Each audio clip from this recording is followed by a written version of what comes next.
Ini Allah sudah memberikan rahmat kepada kita sehingga kita bisa berkumpul dan tidak ada batasan jarak dan waktu, bahkan dari Pulau Jawa ke Jayapura, ya Allah, Masya Allah ya. Walaupun waktunya berbeda, selisih beberapa jam, Allah bisa memberikan kita kesempatan untuk menambah ilmu, menambah ilmu dan memberikan kita jalan untuk ibadah tentunya, ya, sebagai ibu dan calon ibu, ya. Kita langsung aja buka dengan mengucapkan Bismillahirrahmanirrahim. Kita buka acara Juminar sesi pertama ini dengan judul ASI eksklusif dan lulus ASI 2 tahun dengan narasumber Umi Tata. Untuk sebelumnya kita perkenalkan dulu. Saya akan membacakan sebuah profil narasumber kita kali ini. Nama lengkapnya adalah Novita Yulfriani, bisa dipanggil dengan Tata, Mom Albi, Bu Albi. Kalau saya sih suka panggilnya Umi Tata ya. Pendidikannya yaitu pendidikan pertamanya Akademi Kebidanan Politeknik Kesehatan Kementerian Kesehatan Bandung, dan dilanjut lagi nih pendidikan bahasa Inggris Universitas Terbuka ya, dari bidan langsung pernah masuk dunia pendidikan ya. Dan sekarang itu menjadi kegiatan terakhir itu bukan terakhir ya, selamanya, yaitu sebagai penggiat ASI dan MPASI Homemade bersama Supermom. Mungkin nanti kita bisa kenalan lagi lebih lanjut ya. Nah, kita lanjut ke acara inti. Silakan, waktu dan tempat kami persilakan, Moms Albi. Oke, makasih Mama Nuha, Umi Nuha ya, Umi Nuha. Iya, sebelumnya mau nyapa dulu nih ke para mams. Ini udah ada berapa ya yang hadir ya? Tadi masih udah berapa ya, Mi? Kelihatan nggak? 12. Oh, udah 12, udah nambah, alhamdulillah. Oke, sambil nunggu teman-teman yang lain, mungkin masih ada yang persiapan ya, ada yang sholat dulu, atau mungkin masih ada yang nyemil-nyemil dulu, boleh. Kita buka aja ya, Mams. Assalamualaikum warahmatullahi wabarakatuh. Selamat datang buat teman-teman semuanya, para Mams. Selamat datang di Supermam. Mungkin ada yang baru join nih di grup baru-baru ini atau beberapa hari yang lalu. Sebelum Zoominar kita, aku juga mau ngucapin selamat bergabung ya, semoga bermanfaat bisa join bareng Supermam. Nah, seperti yang udah kita tahu sebelumnya ya, Supermam ini kita concernnya tentang ASI dan empati homemade ya, Mam. Dan alhamdulillah hari ini kita berkesempatan buat bikin Zoominar nih. Sebenarnya sih lebih ke apa ya, sharing-sharing gitu ya, Mam, sesama ibu-ibu. Biasanya kan enak nih kalau kita punya teman curhat, teman sharing yang bisa jadi support system kita juga nih dalam mengasihi atau memberikan ASI dan juga dalam berempati homemade. Nah, untuk hari ini kebetulan tema Zoominar yang pertama kita adalah tentang ASI, dan mudah-mudahan nanti insya Allah di minggu depan kita mau ada lagi yang tentang empasinya ya, Umi Nuha ya. Kita lagi siapin buat empasinya juga. Jadi untuk yang hari ini kita fokus tentang ASI dulu deh, A sampai Z tentang ASI. Nah, karena pembahasannya tentang ASI, jadi buat para mams yang punya keluh kesah, keresahan, atau masih ada pertanyaan-pertanyaan tentang ASI nih, apa aja deh pokoknya yang berkaitan tentang ASI dan menyusui, nanti boleh ditanyain ya mams di akhir sesi, nanti maksudnya di sesi tanya jawab, nanti kita bahas bareng-bareng, oke? Iya, untuk penjelasan atau pembahasannya, mungkin kita bisa sambil lihat slideshow PowerPoint-nya ya, Umi Nuha. Oke. Nah, oke, langsung aja nih Mams ya. sambil nunggu teman-teman yang lain yang belum login. Nah, kita punya judul untuk Zoominar kali ini adalah sukses lulus ASI eksklusif dan ASI sampai 2 tahun. Iya. Lalu kalau yang Mams juga suka lihat di grup ya, di situ dibilang di flyernya ada apa kiat-kiat untuk sukses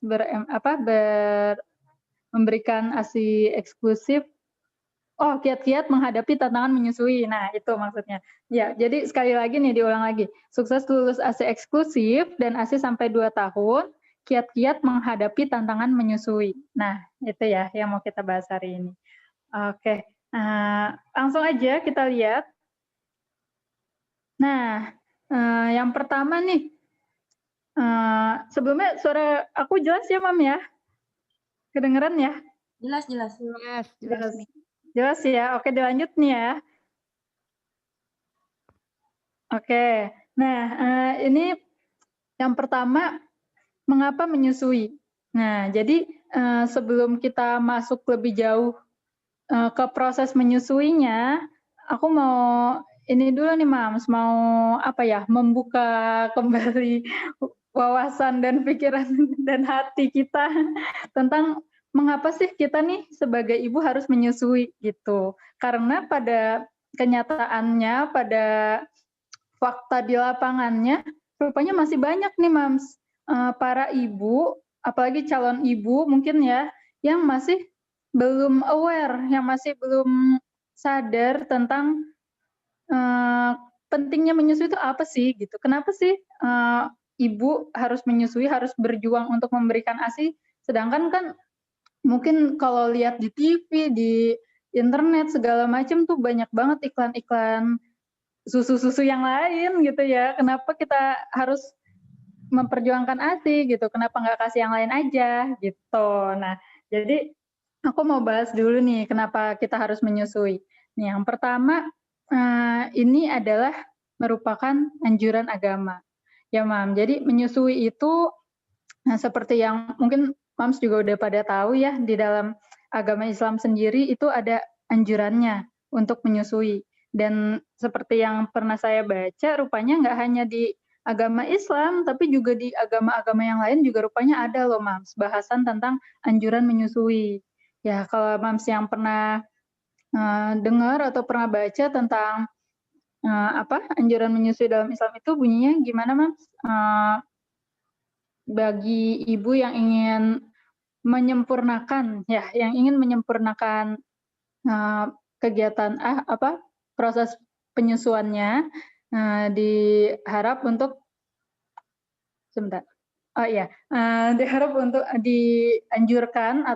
dianjurkan untuk menyusui bayinya sampai minimal 2 tahun begitu ya. Untuk lebih lengkapnya nanti bisa di-share ya di grup ya, Mam, yang punya ayat atau dalilnya boleh di-share, tapi itu memang ada dan aku pernah baca dan rupanya nggak cuma dari agama Islam aja, tapi dari agama-agama yang lain pun rupanya menganjurkan demikian, Mam. Nah, selain anjuran agama, kemudian juga menyusui ini adalah cara ibu untuk memenuhi hak anak nih, Mam. Salah satu hak utama anak yang baru lahir, hak utamanya adalah mendapatkan ASI. Nah, jadi rupanya ASI adalah hak anak yang harus dipenuhi. Kalau misalnya buat anak ASI adalah hak, berarti buat kita nih sebagai ibunya, ini bisa dibilang merupakan kewajiban kita ya, Mam, untuk memenuhi si hak ini gitu. Jadi kalau misalnya untuk memenuhi hak ini kita perlu melakukan sesuatu, melakukan hal-hal yang harus kita lakukan, nah itu adalah termasuk dari kewajiban kita untuk melakukan atau memperjuangkan si sesuatu itu. Ya, jadi bukan masalah pilihan ya, Mam ya. Kalau buat saya sendiri sih, menyusui itu bukan masalah pilihan ibunya mau menyusui atau enggak, tapi lebih ke ini adalah kewajiban seorang ibu yang harus dilakukan untuk memenuhi hak anaknya, gitu deh. Nah, yang ketiga nih yang nggak kalah menarik dibahas adalah segudang manfaat ASI. Nah, jadi ASI ini memiliki banyak banget manfaat yang kalau dibandingin sama formula-formula lainnya, rupanya wah yang lain tuh nggak ada yang bisa ngalahin keunggulannya ASI nih, Mams. Ya, bisa kita lihat nih di slide selanjutnya.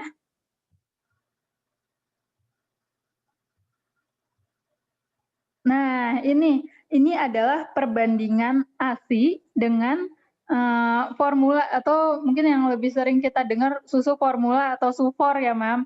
Tadi kalau di awal tuh aku sempat bilang, kenapa sih kita ngasih ASI, kenapa nggak kasih yang lain aja? Nah, Mams tahu kan suka dengar-dengar nih, atau bahkan mungkin suka lihat sendiri gitu di sekitar kita masih banyak banget ibu menyusui yang lebih memilih ngasih sufor atau susu formula ke bayinya.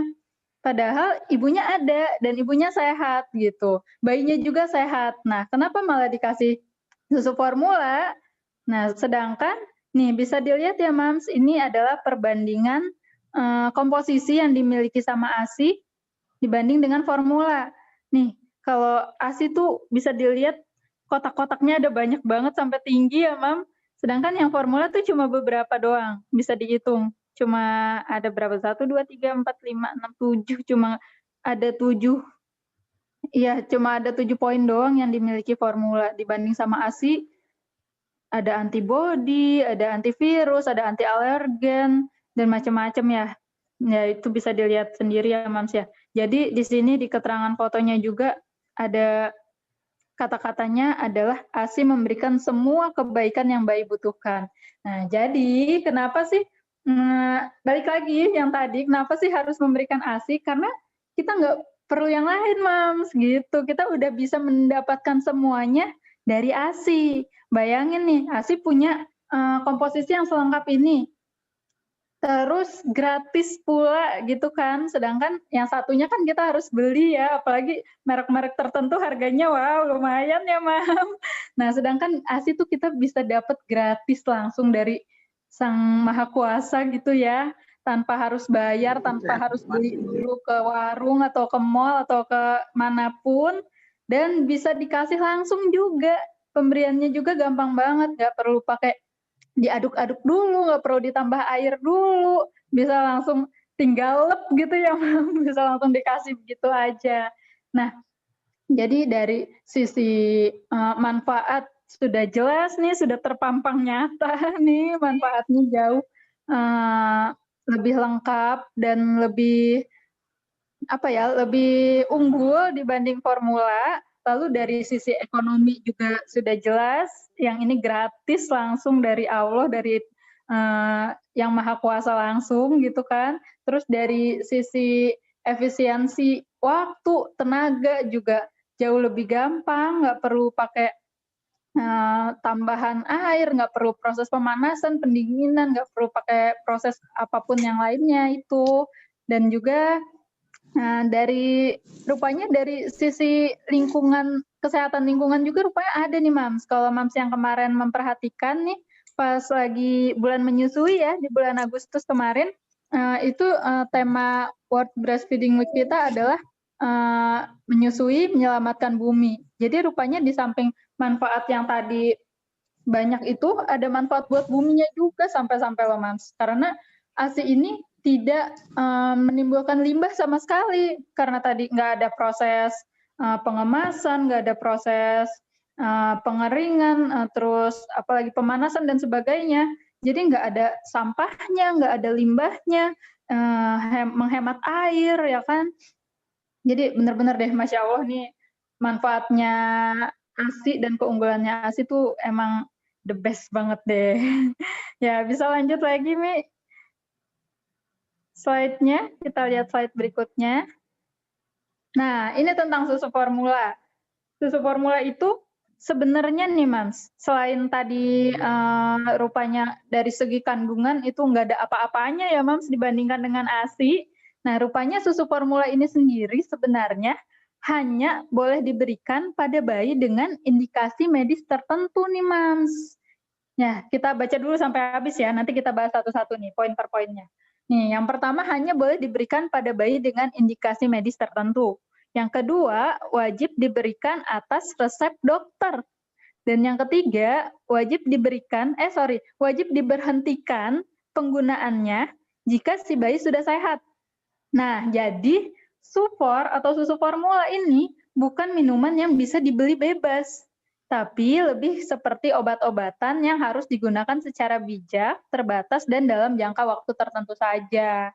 Gitu, Mams. Nah, jadi sebenarnya ada semacam salah kaprah, Mam, ya, di negeri kita tercinta ini, di Indonesia nih ada semacam salah kaprah tentang pengertian sufor, karena sayangnya nih sedih banget di Indonesia nih sufor masih bisa dibeli secara gampang banget, terus iklannya juga masih gencar banget di mana-mana, padahal sebenarnya itu ini ada pembahasannya juga nih Mams tentang cara mengiklankan sufor itu sebenarnya yang dilakukan sama produsen-produsen sufor di Indonesia nih menyalahi kode etik dalam periklanan loh, Mams. Karena sebenarnya harusnya pemberian pengiklanan sufor itu seharusnya ada kode etiknya, ada caranya, nggak bisa asal jor-joran kayak di Indonesia gini, Mams. Karena itu tadi sufor itu sebenarnya bukan minuman yang bisa dibeli bebas harusnya,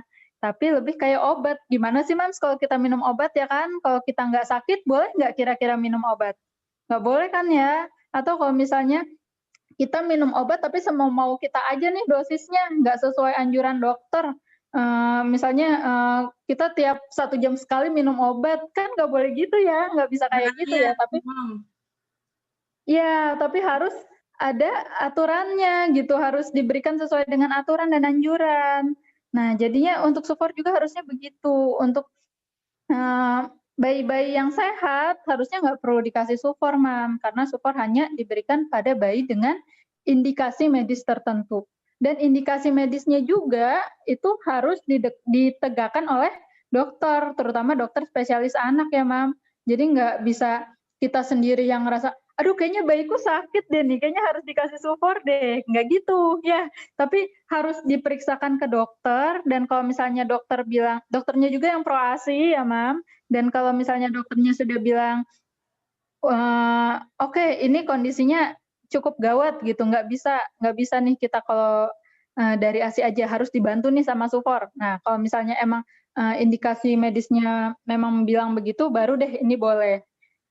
Dan indikasi medisnya itu bukan penyakit-penyakit ringan semacam kayak batuk, pilek, flu, demam gitu ya, Mam, atau kembung, atau diare, bukan kayak gitu ya. Tapi salah satunya itu ada galaktosemia, terus itu dari sisi medis bayinya, atau kalau dari sisi medis ibunya juga bisa, misalnya ibunya punya penyakit HIV gitu yang bisa menular lewat ASI. Ini pernah di-share juga di grup ya, Mam, bisa di-search lagi tentang indikasi medis pemberian sufor, indikasi medis. Coba kita search dulu.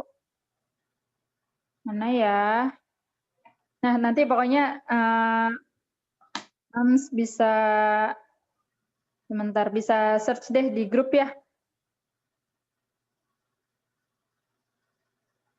Ya lama deh kalau aku yang nyari nanti deh. Pokoknya Mams bisa search lagi di grup, udah pernah aku share beberapa kali bahkan tentang indikasi medis apa saja yang memperbolehkan anak diberikan sufor gitu ya, Mam. Jadi nggak asal dikasih aja atau sakit-sakit ringan langsung kasih sufor, nggak gitu, Mams ya.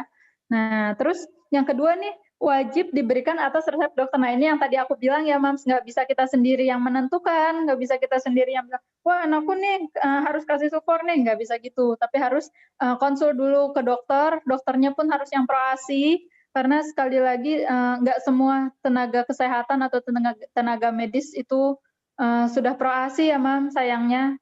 Sayangnya rupanya masih banyak nih tenaga medis kita yang belum pro ASI, belum melek teredukasi dengan baik tentang ASI eksklusif, ASI sampai 2 tahun gitu.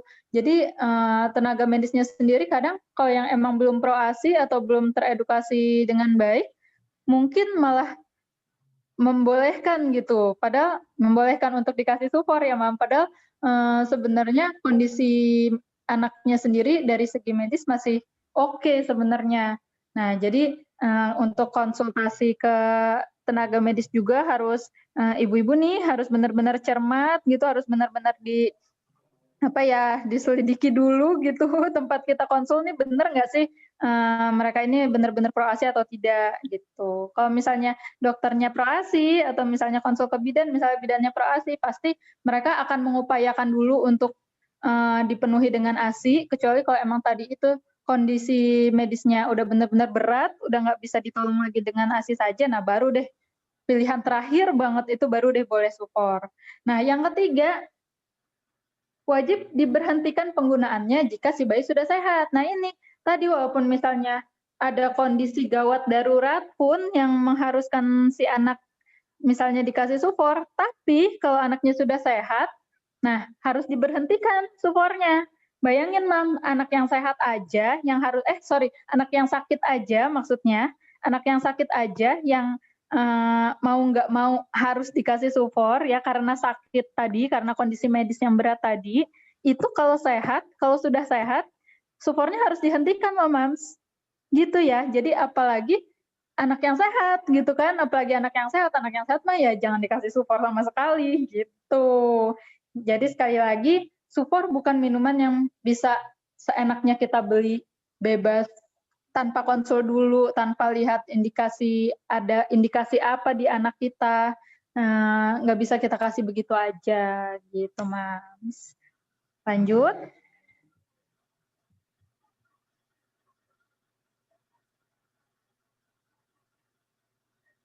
Nah ini lagi ya, penjabaran lagi nih tentang apa aja sih keunggulan ASI dibandingkan dengan susu formula.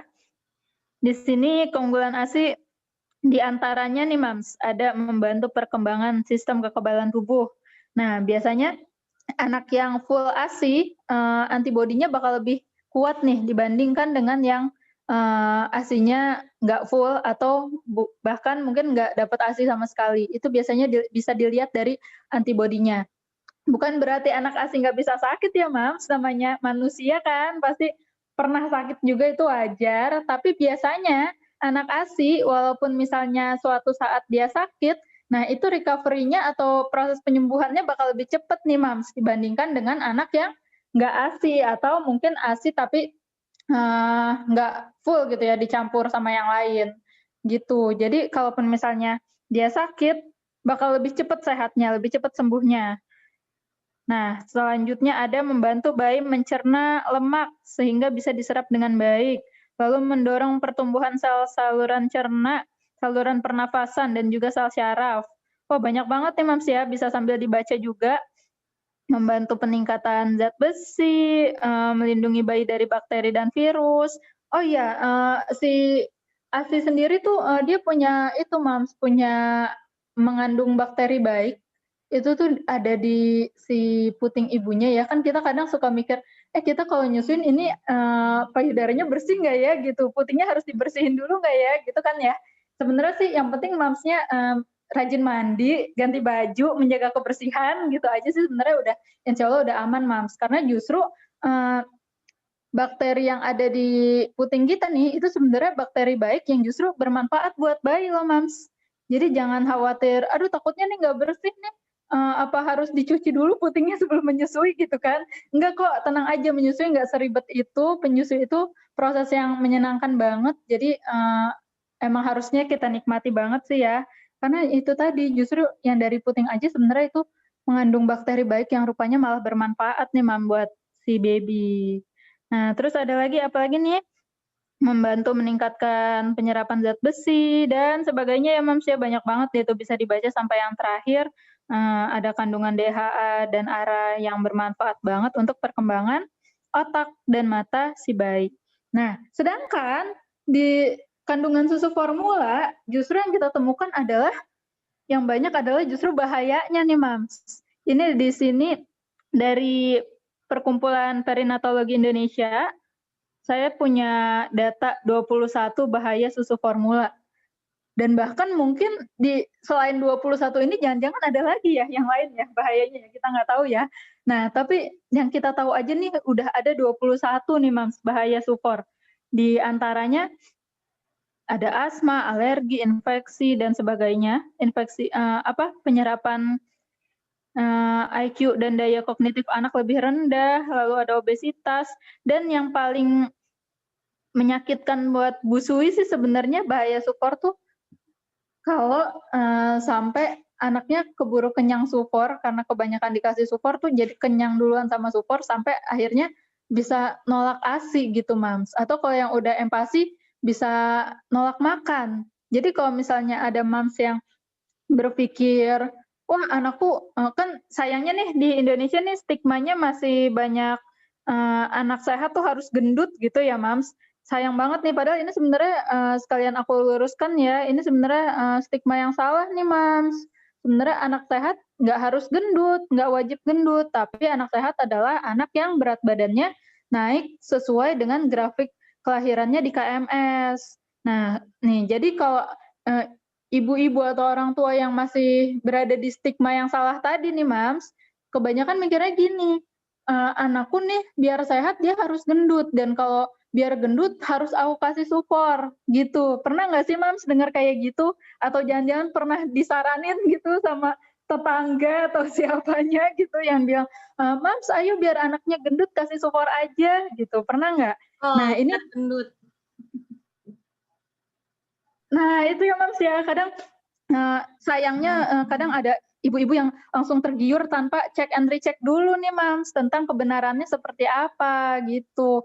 Jadi sebenarnya untuk berat badan dulu deh, untuk berat badan anak ASI dan anak susu formula atau anak yang minum susu formula itu sama-sama bisa gendut, sama-sama bisa kurus. Jadi pertama nggak bisa dipatok dari dia minum ASI atau minum formula gitu ya Mams ya. Karena mau itu ASI ataupun SUFOR, anak itu bisa gemuk ataupun bisa kurus tergantung dari banyak faktor. Ya, jadi faktor yang bisa menentukan itu diantaranya misalnya dari turunan orang tuanya. Misalnya salah satu orang tuanya atau orang tuanya dua-duanya ada yang gemuk nih, ada yang bongsor. Nah, itu bisa banget nurun ke anaknya. Atau misalnya kebalikannya, orang tuanya dua-duanya slim and sweet gitu ya, Mam. Nah, itu juga bisa banget nurun ke anaknya. Jadi terlepas dari anaknya mau minum apapun itu sebenarnya nggak ada hubungannya sama berat badan ya Mams. Nah terusnya selain faktor faktor turunan bisa juga baru nih yang kedua atau selanjutnya adalah dari faktor makanannya. Kalau misalnya anaknya yang masih ASI berarti dari proses menyusuinya bagaimana, apakah ada gangguan atau tidak, apakah lancar atau tidak. Atau kalau anaknya yang udah empasi, dari proses empasinya gimana, makannya bener nggak nih, komposisi, frekuensi, tekstur, segala macamnya nih udah sesuai sama usia atau belum gitu. Nah itu yang bisa menentukan anak itu gemuk atau kurus. Dan yang ketiga adalah faktor kesehatannya. Ya bisa jadi si anak A dia sebenarnya punya turunan gemuk, tapi mungkin dari sisi kesehatan karena ada gangguan kesehatan tertentu akhirnya jadinya berat badannya turun. Nah kayak gitu kan bisa aja ya Mams. Jadi nggak bisa dipatok dari dia minum SUFOR atau enggak. Justru nih faktanya adalah anak yang minum formula pertama dia justru malah bisa turun atau nggak naik berat badannya atau stuck gitu ya, antara dia stuck berat badannya atau justru malah turun. Kenapa? Karena anak yang minum formula itu tadi pencernaannya bakal merasa lebih kenyang sehingga dia bakal menolak menyusu atau yang sudah empasi bakal menolak makan. Sedangkan yang anak butuhkan nih, nutrisi yang anak butuhkan itu banyak banget yang nggak bisa anak dapat dari SUFOR. Kayak yang tadi kita lihat di PowerPoint ya Mams ya yang sebelah kiri. Sedangkan SUFOR tuh isinya cuma segini doang nih Mams. Jadi kalau anaknya cuma kenyang SUFOR doang, nutrisinya sebenarnya nggak terpenuhi gitu ya. Nah, jadinya berat badannya bukannya malah naik, Yang ada malah stuck atau bahkan mungkin malah turun gitu. Dan yang kedua, kalaupun misalnya berat badannya naik setelah minum support, nah itu bisa beresiko obesitas dan juga bisa beresiko kadar gula di tubuh si anaknya tinggi. Karena support kan ada tambahan gulanya juga, ya masih ada tambahan zat-zat yang lain-lainnya juga. Jadi bukan susu aja kayak ASI gitu ya Mams ya. Jadi banyak tambahan-tambahan zat-zat yang lainnya juga. Yang mana ini bisa memberikan dampak negatif nih buat anak-anak. Nah itu tadi. Terus bagi ibunya juga ada rupanya bahaya support itu. Kalau ibu tidak menyusui, ibu bisa berisiko mengalami, nah ini ada banyak juga nih, ibunya bisa obesitas juga, bisa osteoporosis, bisa kanker payudara, indung telur, kanker rahim, lalu hipertensi, penyakit jantung, dan bisa mengalami jarak kehamilan anak lebih cepat gitu ya. Nah, jarak kehamilan ini juga menarik nih, Mas. Pernah dengar nggak, Mams, kalau ASI itu bisa menjadi KB alami untuk para ibu yang menyusui secara eksklusif? Ada yang pernah dengar nggak? Nah, Ya, itu ya. Atau ada yang pernah nyobain kemarin selama ASI eksklusif nggak pakai KB, tapi KB-nya dari menyusui aja? coba Mams yang lain, adakah Ya, yang bisa sambil boleh sharing nih, Mams ya. diangkat aja, Mams. Iya, bisa sambil ngobrol juga nih, Mams kita. Nah, jadi ASI nih, Mams, bahkan bisa jadi salah satu media untuk KB, tapi ada syaratnya. Syaratnya itu tadi, kalau misalnya ibunya masih ASI eksklusif, jadi ASI aja gitu, si bayinya nggak dikasih tambahan minuman apapun selain ASI. Ibunya benar-benar menyusui ASI aja full. Dan pemberian ASI-nya secara langsung, secara terus-menerus, nggak pernah ngasih ASI kurang dari 4 jam. Jadi benar-benar ibunya menyusui, selain di pumping, menyusui langsungnya tuh berjalan terus-terusan gitu ya, Mams. Jadi nggak ditinggalin bayinya. Dan kalaupun menyusui itu, kalaupun stop menyusui itu minimal 4 jam, nggak lebih dari 4 jam. Ya. Terus yang ketiga syaratnya adalah si ibunya masih belum haid. Jadi misalnya ibunya masih belum dapat menstruasi, nah itu kemungkinan keberhasilan KB dari menyusuinya itu lebih tinggi. Nah, kecuali kalau misalnya ibunya udah haid nih, atau anaknya udah mulai makan, udah mulai empasi. Nah, ini baru deh keberhasilan KB dari menyusuinya itu baru mulai sedikit-sedikit mulai berkurang gitu. Tapi kalau misalnya benar-benar ASI eksklusif, apalagi ibunya belum haid, nah itu bisa banget, Mams, untuk menjaga jarak kehamilan ya, karena bisa jadi KB juga. Pengalamanku sendiri nih, aku sendiri juga kayak gitu. Karena ber-ASI eksklusif, jadinya dia kan menyusui kan menekan hormon buat menstruasi ya, Mams ya. Jadinya dapat haidnya ketunda.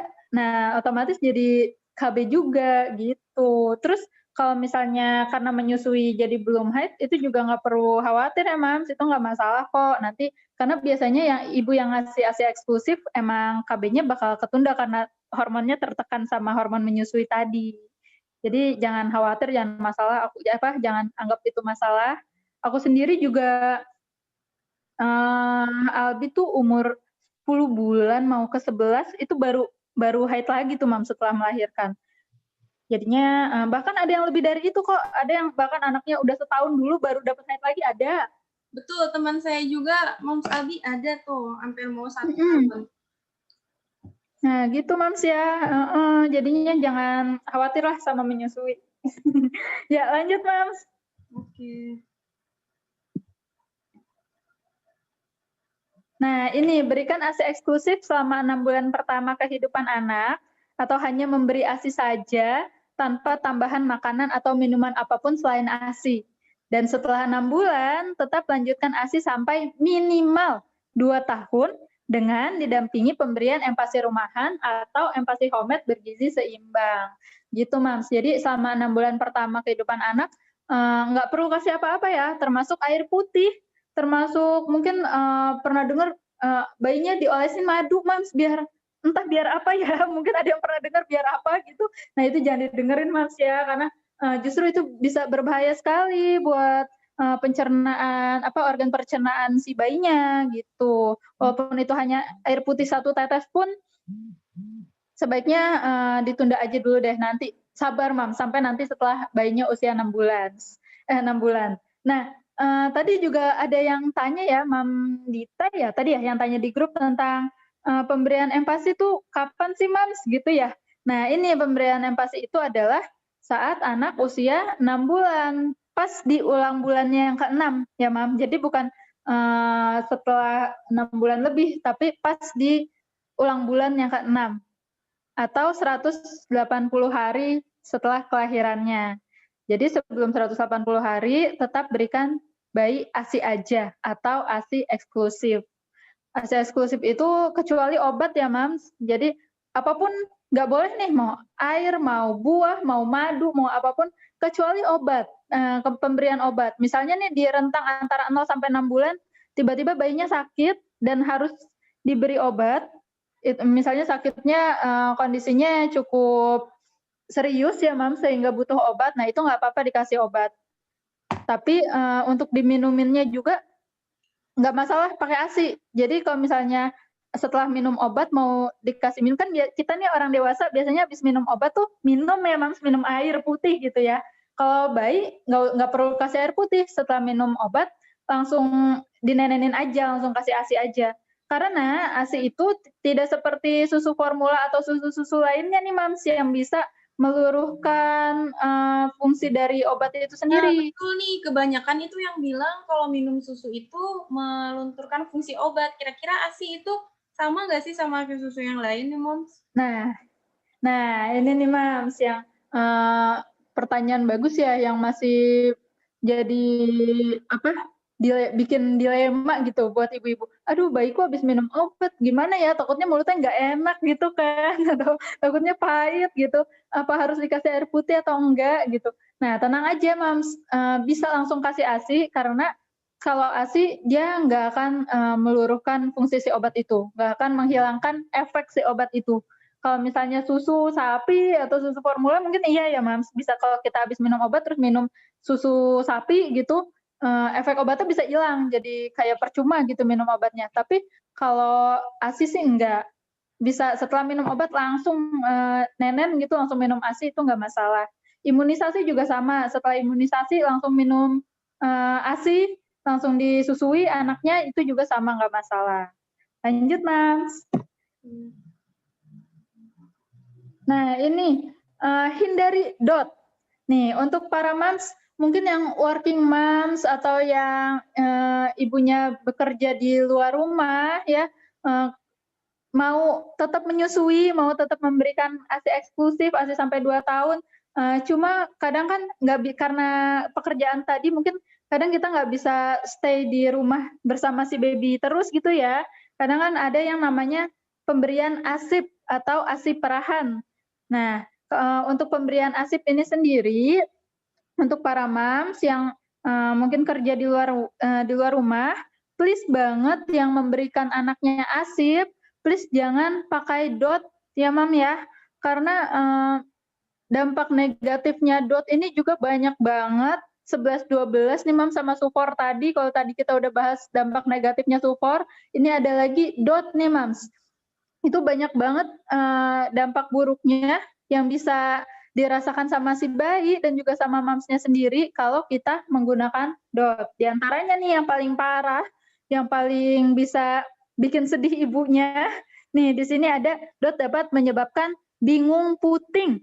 Bingung puting itu adalah bayi menolak menyusu langsung, sehingga memutus total jalinan tali kasih batin dengan ibunya. Sang ibu sendiri bakal sedih, ditolak menyusu, dan alhasil ASI-nya juga bisa langsung turun drastis. Karena pikiran ibu kan mempengaruhi produksi ASI ya Mams. Jadi kalau pas ibunya sedih, ngerasa ada penolakan dari si bayi, akhirnya otomatis ASI-nya sendiri juga bakal turun drastis itunya, frekuensi bukan frekuensi, banyaknya gitu ya, banyaknya ASI-nya bisa langsung turun. Nah, selain bingung puting yang langsung nolak nyusu gitu, yang langsung benar-benar nolak nggak mau nyusu sama sekali, di samping itu ada juga yang namanya bingung puting laten nih, Mams.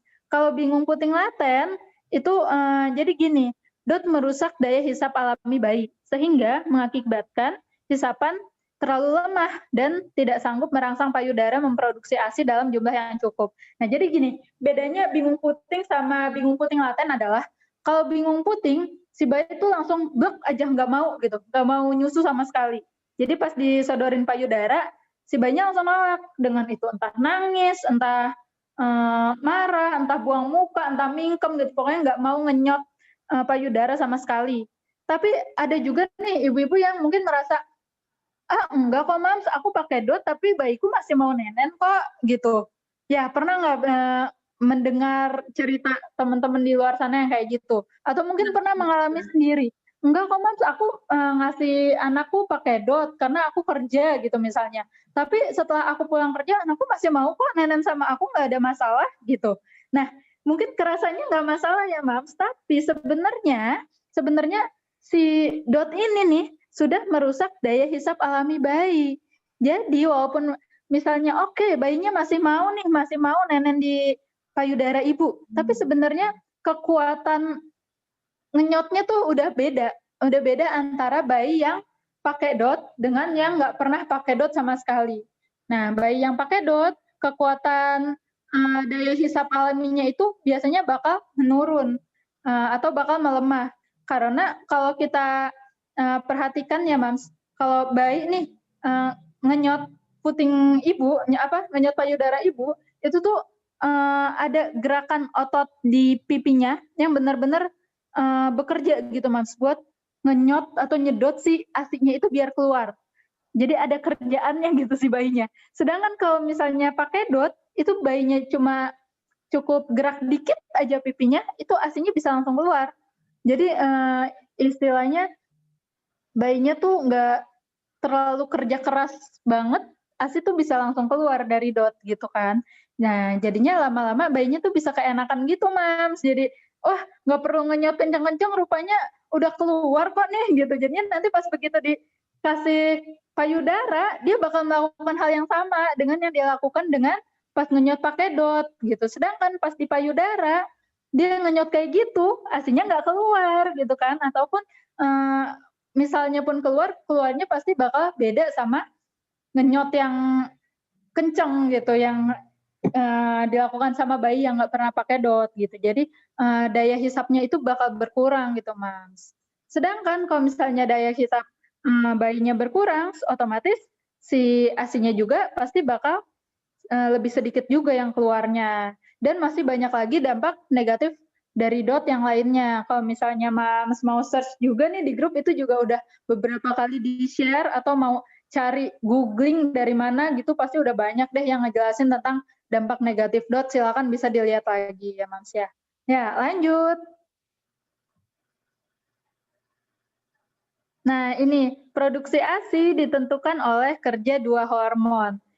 Jadi yang mempengaruhi banyaknya ASI kita nih, ini sebenarnya cuma dua ini aja nih, Mams. Cuma 2 poin ini aja. Yang pertama ada oksitosin, yang kedua ada prolaktin. Oksitosin berperan dalam kelancaran ASI. Bekerjanya dipicu oleh rasa senang, rileks, tenang, nyaman, bahagia, nggak stres, nggak sedih, pada ibu selama proses atau periode menyusui. Dan sedangkan prolaktin bekerjanya dipicu dari hisapan bayi dan pengosongan payudara. Nah, ini yang tadi ya, semakin sering payudara dikosongkan, semakin aktif prolaktin, maka semakin banyak pula ASI yang dihasilkan. Jadi ini Mams, kalau misalnya suka ada yang nanya, Mams gimana sih biar ASIku lancar, gimana sih biar ASIku banyak gitu, gimana sih biar bayiku cukup ASInya, biar ASIku nggak kurang gitu. Aku harus ngapain nih, harus minum apa, harus makan apa gitu. Nah sebenarnya cukup perhatikan dua poin ini aja nih Mams. Yang pertama, perbanyak hormon oksitosin, yang kedua perbanyak hormon prolaktin. Gimana cara memperbanyaknya? Nah ini dia. Yang pertama, oksitosin itu ada dipengaruhi oleh rasa suasana hati, suasana pikiran si ibu. rasa senang, rileks, tenang, nyaman, happy, nggak sedih, nggak bete gitu kan, nggak kecapean. Nah itu jadi si ibunya harus begitu, harus senang terus. Ya jadi kalau aku suka bilang busu itu harus happy terus, pede terus. Nah, harus pede juga, jadi nggak ada kepikiran, aduh gimana ya, kayaknya ASIku gini gini gini deh gitu, kayaknya ASIku kurang deh gitu. Nah karena justru pikiran-pikiran yang kayak gitu, secara nggak sadar justru itu yang justru beneran bikin ASInya jadi dikit beneran gitu, karena oksitosinnya itu tadi bakal rendah ketika si ibu berpikir seperti itu, gitu Mams. Makanya ya udah kita mah jadi ibu sui happy-happy aja Mams ya, pede aja gitu. Bismillah, insya Allah ASIku pasti banyak, cukup gitu, lebih tepatnya sih pasti cukup, cukup untuk anakku gitu, tidak kurang, dan bakal lancar terus sampai lulus 2 tahun nanti gitu. Jadi kalau misalnya kenapa aku bilang cukup, bukan banyak, karena kadang ada ibu yang merasa ASI nggak banyak tuh, banyaknya tuh semana sih gitu. Karena banyak jadi gini, banyak ibu yang ngerasanya ASIku tuh kok nggak sampai rembes-rembes ya gitu, nggak sampai mancur-mancur gitu, nggak sampai membasahi baju ke mana-mana gitu. Nah, sebenarnya nggak harus gitu kok, Mams, gitu. Nggak harus sampai muncrat, mancur, atau rembes kayak gimana. Nggak perlu kayak gitu. Cukup, yang penting cukup buat anak, cukup memenuhi kebutuhan ASI si anak sehari-hari, udah itu aja gitu. Karena kadang ibu-ibu nih terbebani sama hal yang muluk-muluk gitu ya, yang besar gitu, yang harus banyak, kalau pumping harus banyak gitu. Nah, kalau dipencet mungkin harus mancur gitu kan, sebenarnya nggak harus gitu ya, Mams. Nah, kita blak-blakan aja ya, karena ini biar gambarannya tuh jelas gitu ke para Mams, biar nggak ngerasa kayak gitu lagi, nggak ngerasa wah harus begini, nggak gitu. Tapi cukup, yang penting cukup buat memenuhi kebutuhan ASI si anak sehari-hari, udah itu aja udah oke banget gitu, udah lebih dari cukup buat ibu gitu. Nah, taunya dari mana kalau anak kita kebutuhan ASI-nya sudah cukup? Taunya dari mana, Mams? Gimana Dari yo? Ayo dong jawab. kayak kuis ya. Taunya iya, betul dari frekuensi buang air kecil si bayinya. Kalau selama buang air kecilnya minimal 6 kali, nggak kurang dari 6 kali, berarti itu insya Allah sudah aman. Nah, selain frekuensi BAK yang minimal 6 kali, lalu juga bisa dilihat dari berat badannya. Makanya itulah pentingnya mencatat berat badan anak di KMS setiap bulan ya, Mams, untuk kita bisa memonitor nih kenaikan berat badan anak kita nih sesuai atau enggak. Kalau kenaikan berat badannya sesuai dengan KMS, berarti insya Allah aman, berarti kebutuhan ASI-nya tercukupi. Lalu bisa dilihat juga dari BAB-nya. Kalau misalnya pola BAB-nya bisa dilihat, misalnya sehari sekali atau 2 hari sekali, atau ada yang 3 atau mungkin 4 hari sekali, selama itu bukan sembelit, bukan diare, itu nggak masalah.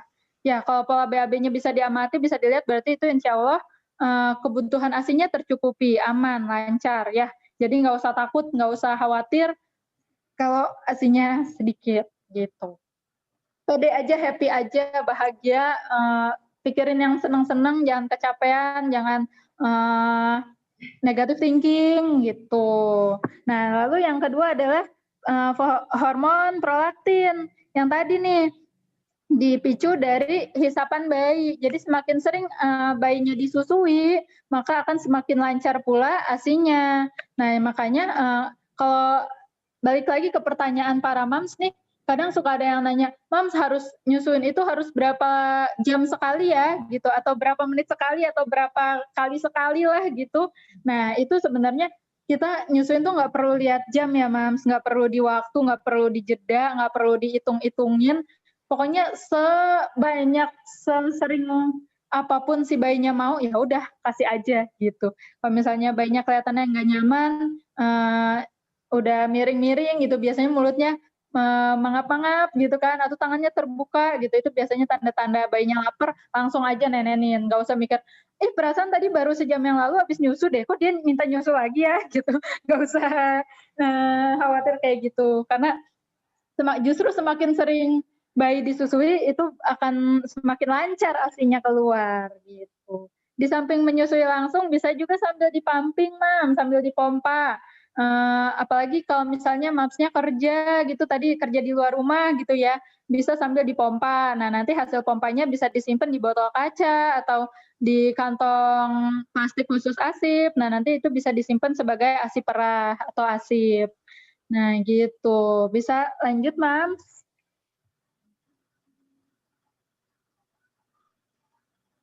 Nah, ini ukuran lambung bayi.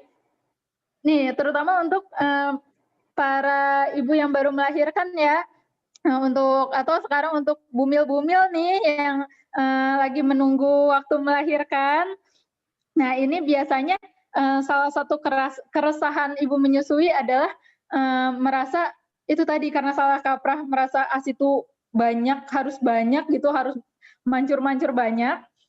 Jadinya kadang kita nggak nggak sadar sama ASI yang keluar dari payudara, walaupun itu hanya setetes 2 tetes, padahal sebenarnya itu udah cukup buat bayi gitu. Cuma kadang kita nggak sadar itu, kita ngerasanya kayak gitu tuh kurang gitu, padahal sebenarnya nggak kurang sama sekali. Justru malah cukup banget buat bayi yang baru lahir. Nah, biasanya kan ibu yang baru melahirkan tuh ASINya nggak langsung banyak ya, Mams. Itu wajar banget. Kenapa? Karena emang kebutuhan bayinya juga segitu, gitu. Nah, ini bisa dilihat nih di gambar yang di PowerPoint ya, Mams. Kebutuhan ASI untuk bayi baru lahir, ini sesuai dengan ukuran lambung si bayi, untuk hari pertama nih, atau untuk newborn yang baru usia 1 hari, itu ukuran lambungnya tuh baru segede buah ceri, Mam. Buah ceri ya, yang kecil banget itu, yang suka di kue ulang tahun, itu diameternya biasanya paling cuma berapa senti, Mams ya. Nah, itu kalau diukur ASINya hanya butuh 5-7 mil aja, Mams. Bayangin, cuma 5-7 mil doang, Mams, yang dibutuhin sama bayi yang baru lahir. Jadi kalau misalnya Mams baru melahirkan dan merasa ASINya belum banyak, ya santai aja, karena emang itu wajar kok gitu. Emang yang dibutuhin bayinya juga masih sedikit gitu. Jadi ya udah, yang penting itu tadi, disusuin aja, sering-sering disusuin, dan ibunya jangan cemas, jangan malah khawatir, jangan malah stres. Nah, untuk hari ketiga itu udah agak lebih besar, tapi tetap aja masih sedikit banget ya, Mams, masih sekitar 22-27 mil doang. Tuh, kalau misalnya dipumping hasilnya cuma segitu doang ya, Mas, bisa dilihat di PPT-nya. Nah, hari ketujuh itu hanya 45-60 mil aja. Dan untuk usia 1 bulan itu hanya butuh 60-150 mil aja untuk sekali minum.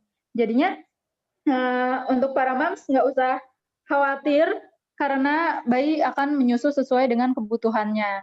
Jangan terburu-buru memberi susu formula. Nah, berikan aja ASI sampai anak usia 2 tahun. Jadi itu tadi ya, banyak-banyak aja dinenenin, karena semakin banyak dinenenin, bakal semakin banyak juga nanti ASINya yang keluar. Jadi nggak usah khawatir deh, ya Mams ya. Nah, lanjut. Nah, ini tadi udah dibahas ya, tanda kecukupan ASI, ada BAK atau buang air kecil minimal 6 kali dalam sehari, lalu pola BAB-nya bisa dilihat, bisa diketahui, lalu kenaikan berat badannya sesuai dengan kurva di KMS. Lanjut. Nah, ini nih, jadi sebagai ibu menyusui, kita bisa menemui banyak banget tantangan menyusui yang ada di hadapan kita nih, Mams.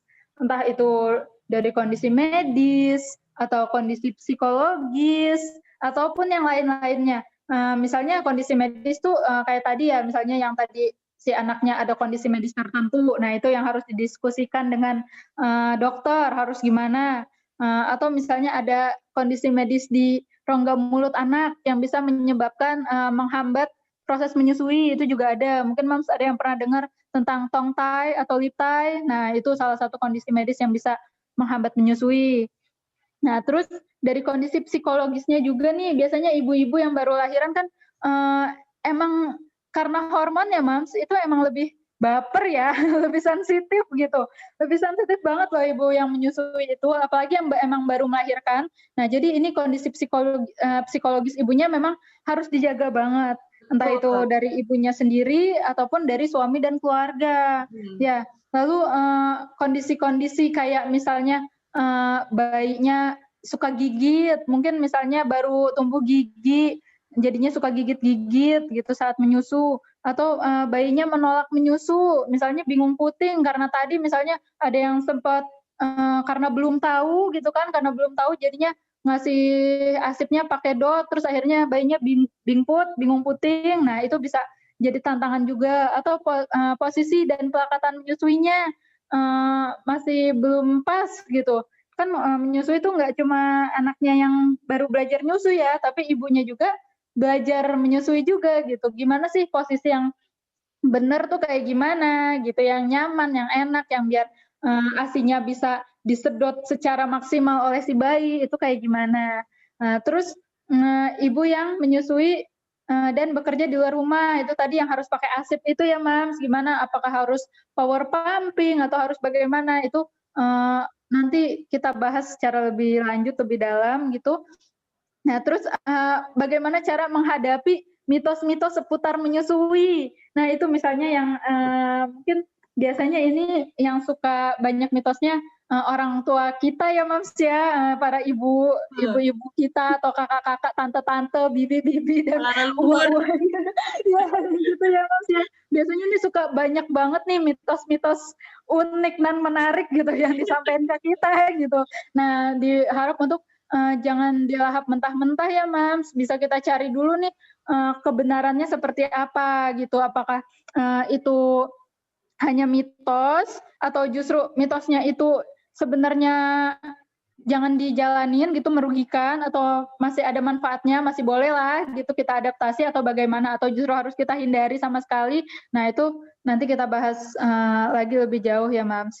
Nah, salah satu contoh mitosnya misalnya nih ibu menyusui nggak boleh makan pedas gitu, nanti bayinya jadi Pedesan. diare. Nah, itu kita sering bahas di grup ya, rupanya itu kan sebenarnya mitos gitu. Kalau misalnya bayinya nggak alergi sama cabe atau si capsaicin ya yang ada di dalam cabe itu sebenarnya nggak masalah, karena takutnya nanti malah ibunya misalnya pengen makan ayam goreng pakai sambal gitu, Mams. Lagi enak-enak nih mau nyuap, terus ada yang neriakin, nggak boleh gitu, Bu Sui nggak boleh makan sambal gitu, jangan ya gitu. Nanti bayinya gini gini gini. Terus akhirnya si ibunya jadi bete gitu kan, dari yang tadinya udah semangat mau makan gitu, mau ngelahap makanan, gara-gara nggak dibolehin akhirnya jadi bete. Ya nggak boleh, jadi nggak asik dong nih, nggak seru gitu, nggak ada sambalnya.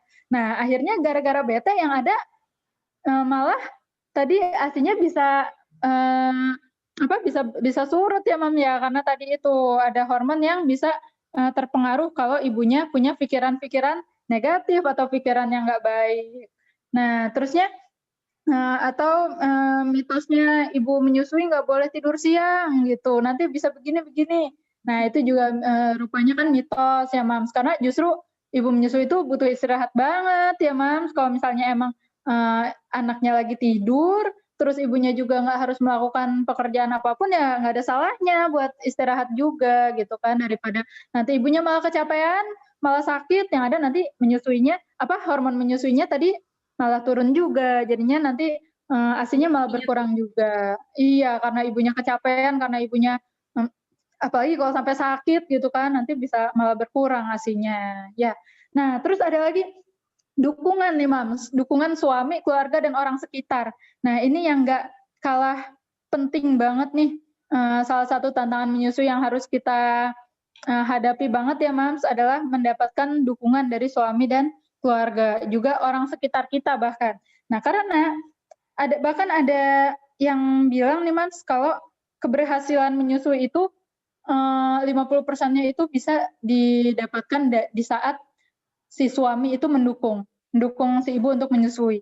Ketika suaminya sendiri aja udah nggak dukung, maka 50% tuh kegagalan udah di depan mata, ibaratnya gitu, Mams. Nah, ketika kita nggak dapat dukungan dari suami, itu tadi ya, jadinya keberhasilannya tuh baru setengah nih yang bisa kita dapetin. Tapi ketika suami udah dukung, nah kekuatan kita tuh setengahnya nih udah terpenuhi, Mams. Kita tinggal cari setengahnya lagi. Nah, setengahnya lagi itu bisa dari keluarga, dari orang tua, dari orang sekitar, misalnya entah itu lingkungan tempat tinggal atau lingkungan kerja mungkin. Dan yang terutama dari diri sendiri juga. Kalau misalnya ibunya pede sih, paling minimal dari suami ya, asalkan suami dukung, udah ibunya pede aja, nggak masalah gitu. Mau temen atau tetangga atau orang di luar sana mau bilang apa nggak masalah, yang penting ibunya pede dan suami dukung gitu.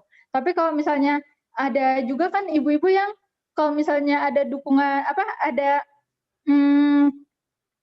ada hal-hal yang tidak dianggap tidak mendukung, yang ada malah jadi bikin drop gitu, bikin down gitu. Jadi misalnya di lingkungan kerjanya gitu nggak mendukung menyusui, misalnya ibunya mau pumping nggak dibolehin sama bosnya gitu. Nah itu kan tantangan menyusui juga ya yang harus kita hadapi, gimana nih caranya biar nggak terjadi seperti itu gitu. Atau apalagi kalau dari keluarga terdekat, misalnya justru ibunya sendiri atau mertuanya sendiri yang menyarankan, udah deh kasih sukor aja gitu, ngapain disusuin asinya gini gini gini. Nah kayak gitu juga kita harus tahu nih gimana cara menghadapinya.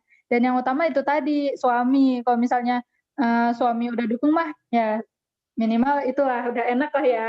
Tapi kalau sampai suami sendiri juga nggak dukung, nah ini suaminya harus diedukasi lagi nih Mams, gimana biar bisa ikut mendukung ibu untuk menyusui gitu. Nah lanjut nih Mams.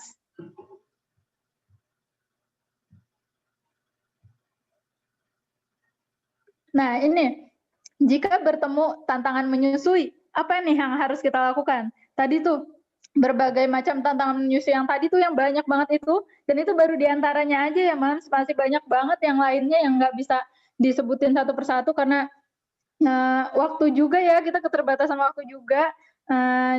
Jadi langsung aja, intinya adalah jika kita bertemu tantangan menyusui, maka jawabannya adalah segera cari solusinya.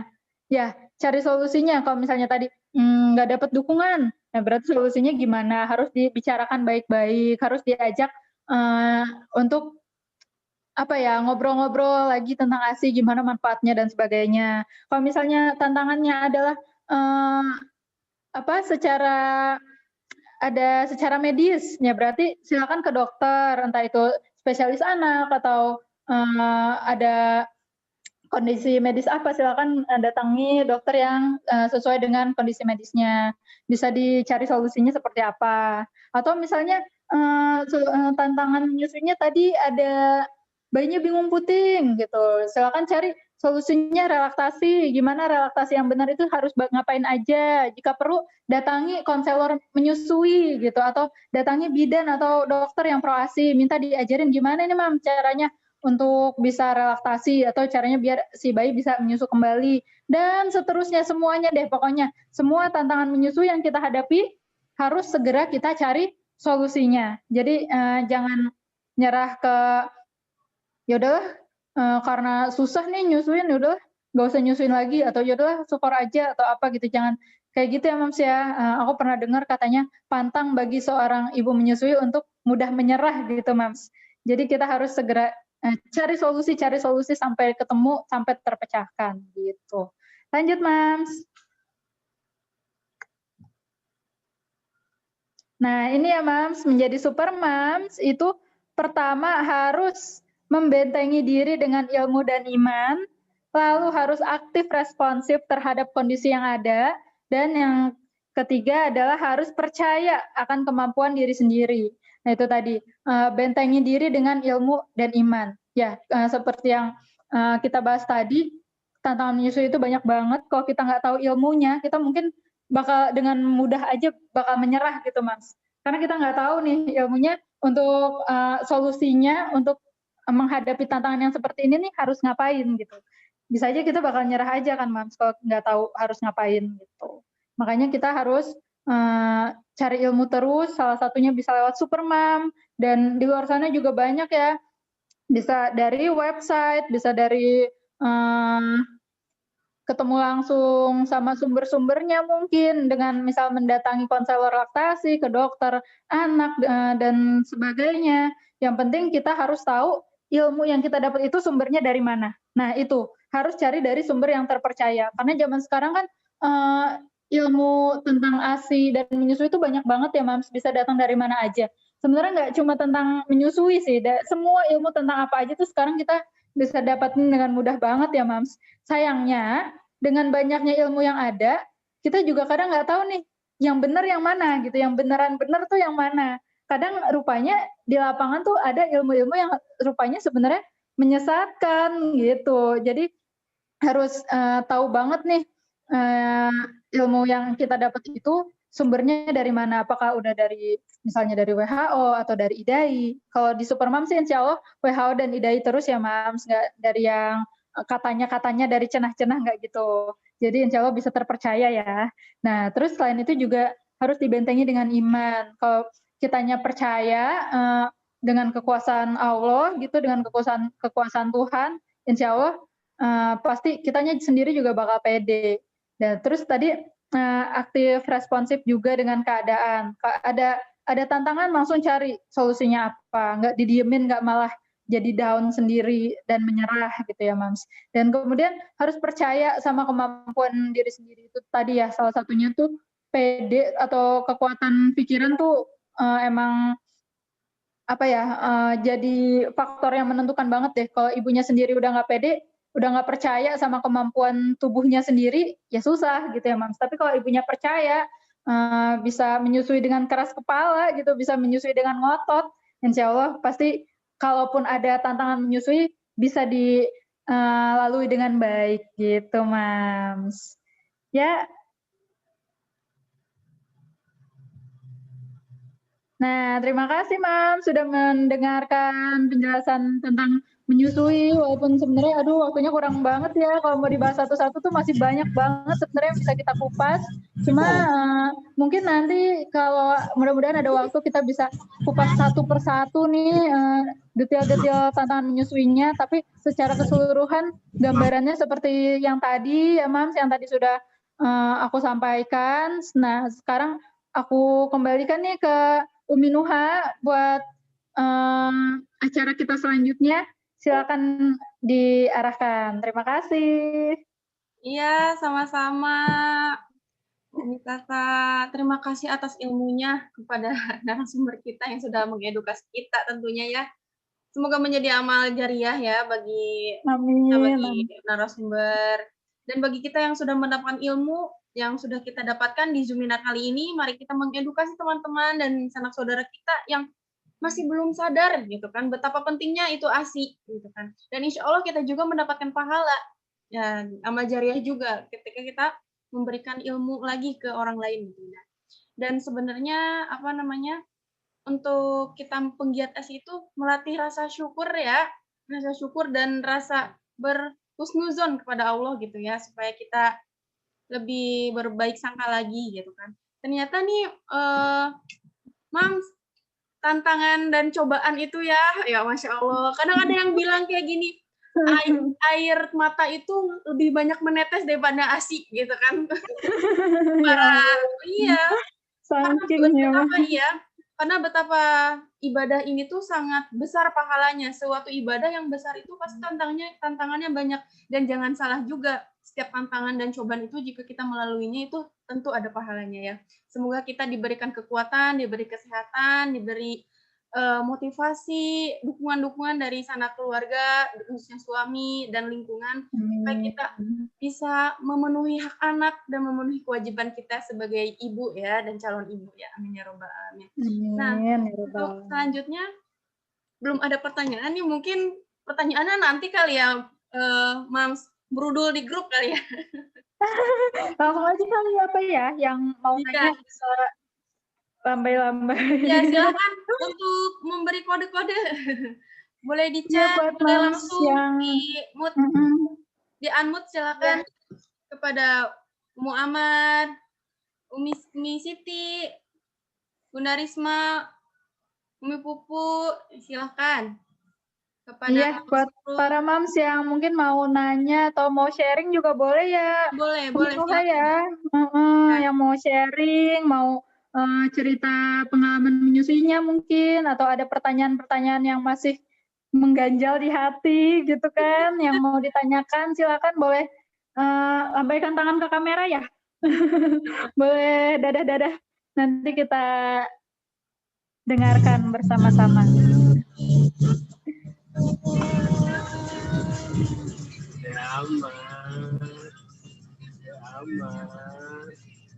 Damar mau kemana? Damar mau kemana? Ayo mama, silakan ditunggu. Oh, Atau yang mau yang mungkin malu-malu disuarakan di sini mau diketik aja boleh. Boleh, Mau boleh. japri ke aku atau di grup boleh silakan. Yang mau tanya-tanya silakan nanti dijawab di Zoom ya.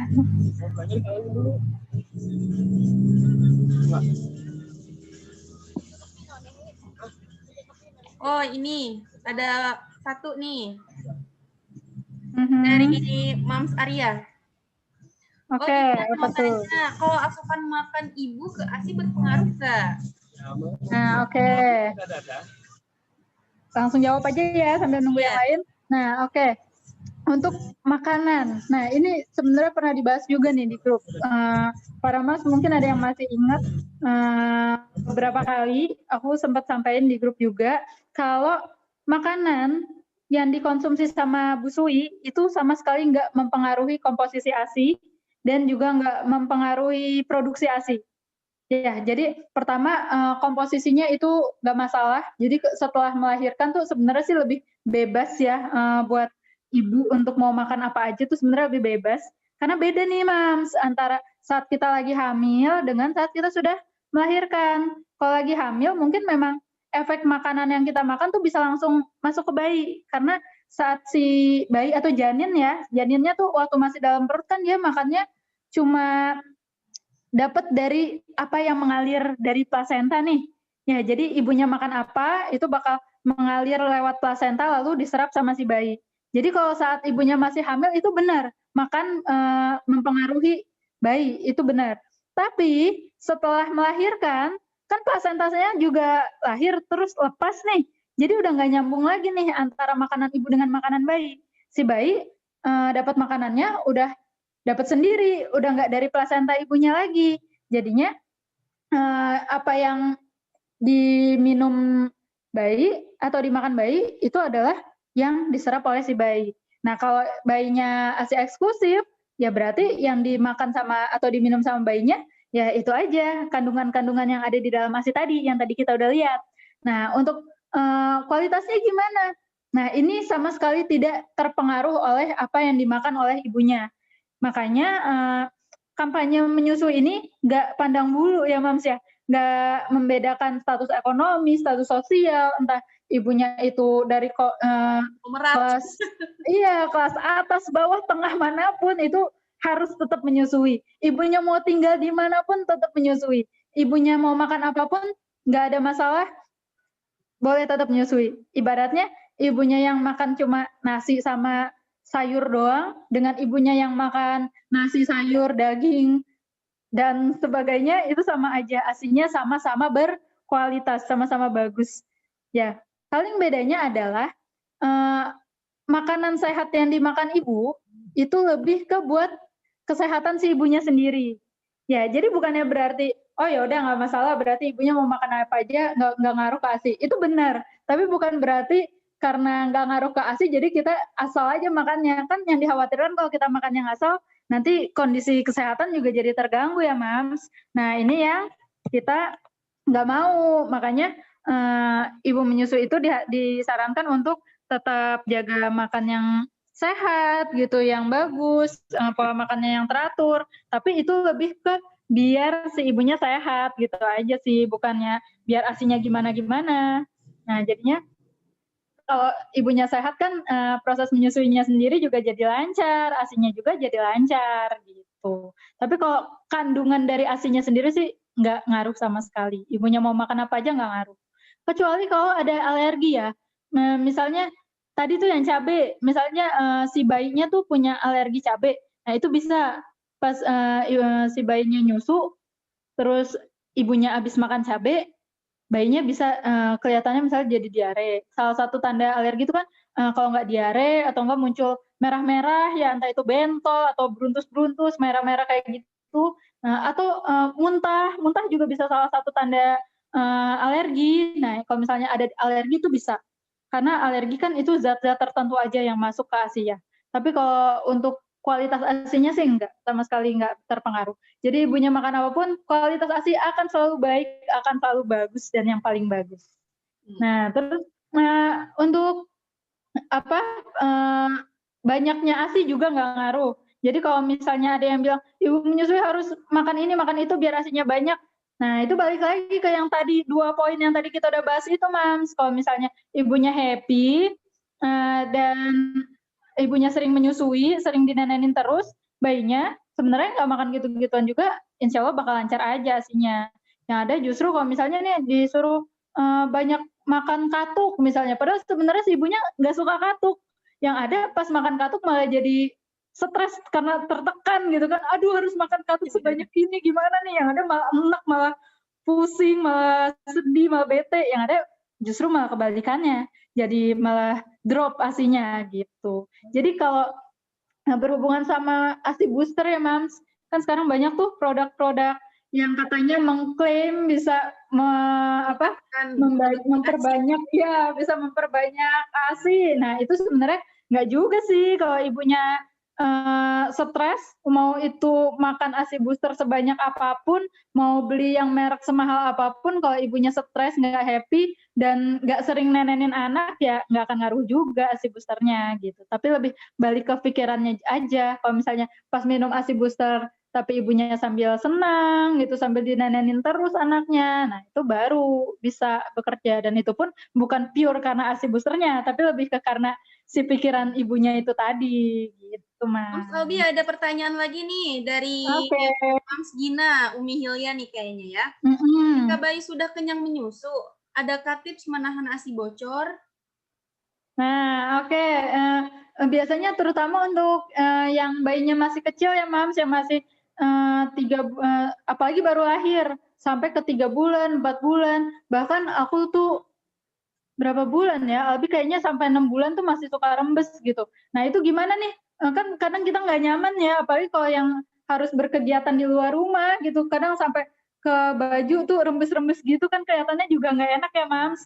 Nah, itu bisa dipompa, bisa dengan pumping buat menyetop rembesnya itu biar nggak makin banyak rembesnya. Atau sekarang juga ada breastfeed ya, Mam ya, yang kayak apa sih, kayak pembalut gitu. Ya, pembalut ya. Tapi bisa dipakai di di bra gitu biar nggak tembus. Bisa mungkin pakai bantuan itu juga biar nggak tembus gitu. Pumping sih kalau mau cepet mah dipumping aja. Atau minimal kalau emang nggak pakai alat pompa bisa pakai tangan aja gitu. Pencet-pencet pakai tangan aja itu lumayan membantu sih. Ada pertanyaan lagi nih, Mams. Dari Umi Siti. Bagaimana tips pumping yang baik untuk ibu yang beraktivitas di luar? Ada info pumpingnya dengan alat pumping yang instan, yang listrik ASI-nya bakal banyak. Digital tapi ASI-nya akan seret. Pakai yang manual tapi lama. Mohon masukannya karena ingin tetap ASI eksklusif. Terima kasih. Nah untuk alat pumping sebenarnya cocok-cocokan ya, Mams. Pilih aja yang nyaman buat Mams itu kayak gimana, yang mana, merek apa. Karena kan dia ada si buletan yang nempel ke payudaranya sendiri aja itu ada ukuran-ukurannya tuh, Mams. Jadi bisa dicari yang cocok sama kita dulu nih, yang nyaman yang mana. Karena biasanya kalau kegedean atau kekecilan itu bisa ngaruh juga ke daya pompanya gitu. Nah, untuk pilih mau yang manual atau yang elektrik, sebenarnya sih kelebihannya elektrik adalah tangan kita jadi nggak pegel nih, Mams. Dan jadi bisa hands-free kan, bisa sambil, misalnya mau sambil nyatet atau sambil ngetik gitu kan bisa. Nah, jadi bahkan sekarang kan ada tuh yang bisa ditempel gitu aja kan, jadi tangan kita tuh bisa bebas ngapain aja gitu. Nah, tapi bisa tetap pumping juga. Nah, itu sih keunggulannya yang elektrik tuh, jadi tangan kita nggak capek. Tapi kalau yang manual, effortnya ya itu, kita harus pencet terus kan, harus pencet-pencet terus, jadi ya lebih pegel aja gitu. Cuma mungkin kelebihannya dia lebih dari segi harga lebih murah. Nah, untuk efektivitasnya sebenarnya sih apapun mereknya, kalau ibunya itu pumping-nya nggak konsisten, nggak akan bekerja dengan baik, Mams. Jadi gitu. Kalau misalnya pumping itu nggak bisa menjadi gambaran atau patokan seberapa banyak ASI yang kita punya di dalam tubuh kita ya, Mams.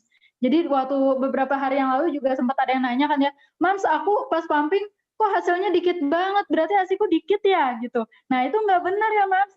Hasil pumping itu sama sekali nggak menjadi gambaran seberapa banyak ASI yang ada di tubuh kita. Kenapa? Karena pumping itu sebenarnya agak tricky juga nih, Mams. Karena pertama harus konsisten. Jadi nggak semua ibu yang sekali pumping hasilnya bisa langsung banyak. Nggak semua ibu kayak gitu.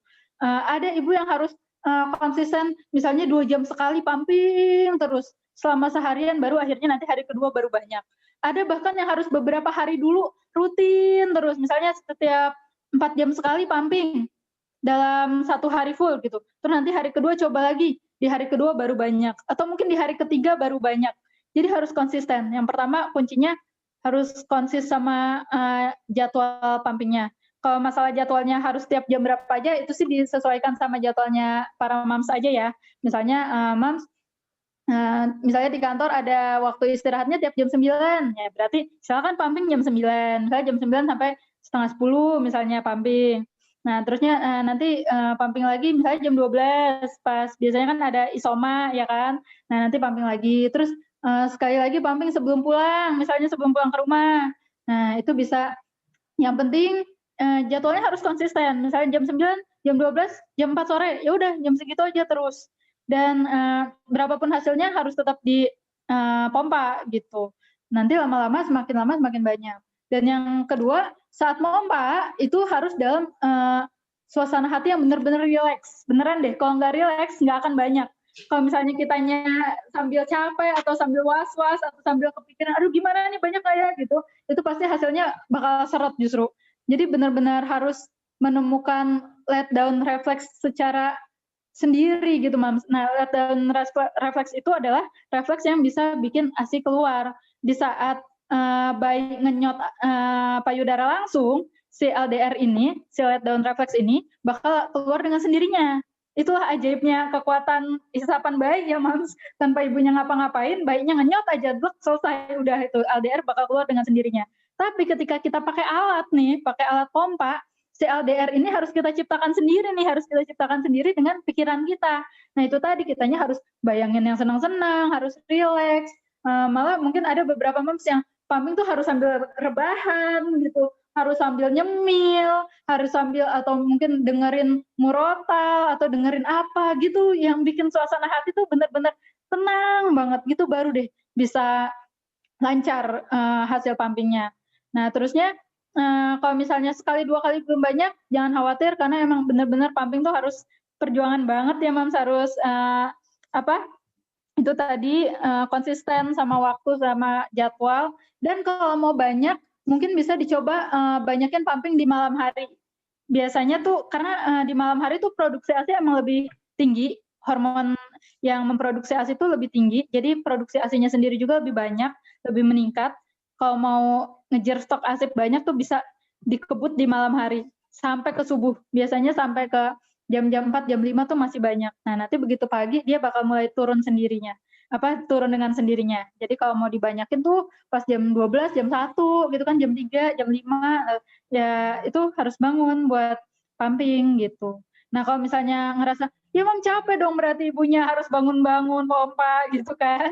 Ya itu dia gitu, kembali lagi ke kitanya mau konsekuen atau enggak. Karena yang namanya menyusui, semua ibu ya mau itu kerja di rumah atau kerja di luar rumah, semuanya pasti punya tantangan menyusuinya masing-masing gitu ya, Mams. Yang dihadapin tuh tantangannya ya ada, masing-masing tuh ada tantangannya masing-masing. Mungkin tantangan menyusuinya untuk ibu yang bekerja di luar rumah, nah ini nih tantangannya, harus salah satunya itu tadi, harus pumping, harus ngajarin minum ASI tanpa dot. Nah, itu yang harus kita terima gitu ya, harus konsekuensi dengan apa yang kita pilih. Kalau kita sudah memilih untuk bekerja di luar rumah, berarti konsekuensinya begini nih, kita harus pumping, harus ini, harus ini, harus ini. Ya udah, bismillah aja kita terima, kita jalani dengan baik. Itu sih kalau mau sukses ya Mams, kalau mau sukses lulus ASI eksklusifnya dan ASI sampai 2 tahunnya. Tapi kalau Mamsnya nggak mau memperjuangkan itu, ya gimana ya, kalau dari diri sendirinya juga nggak mau memperjuangkan itu, ya susah gitu.